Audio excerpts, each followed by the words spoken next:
Lionel মেসিকে ঘিরে একটি ভেরিফাইড ফেসবুক পোস্টকে কেন্দ্র করে সামাজিক যোগাযোগ মাধ্যমে তুমুল আলোচনা সমালোচনার সৃষ্টি হয়েছে। প্রথম আলোর সহযোগী সম্পাদক ও কথা সাহিত্যিক আনিসুল হক তার ফেসবুক পোস্টে লেখেন, মেসি যে এই জগতের নন বরং অন্য গ্রহের এক এলিয়েন, এটা প্রমাণের জন্য আর কিছু দরকার নেই। তিনি আরো বলেন, মেসির ডিএনএ পরীক্ষা করা উচিত এবং 2টি সোনার কাপ জিতে তিনি হয়তো একদিন নিজের গ্রহে ফিরে যাবেন। এই মন্তব্যের পর নানা মহলে প্রতিক্রিয়া দেখা দেয়। দৈনিক আলোকিত প্রতিদিনের সম্পাদক সৈয়দ রণ এ বক্তব্যের সমালোচনা করে ফেসবুকে লিখেছেন, মেসিকে নিয়ে এমন মন্তব্য গ্রহণযোগ্য নয়। তার মতে আনিসুল হকের বক্তব্য বাস্তবতা ও যুক্তির সঙ্গে সামঞ্জস্যপূর্ণ নয়।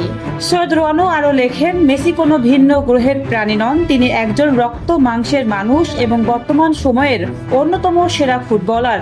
তিনি ফুটবল নিয়ে অতিরঞ্জিত আবেগের পরিবর্তে খেলাকে তার নিজস্ব মর্যাদায় দেখার আহ্বান জানান। ঘটনাটি নিয়ে সামাজিক যোগাযোগ মাধ্যমে এখনও আলোচনা অব্যাহত রয়েছে। নিউজ টেক্স দৈনিক অন্যধারা।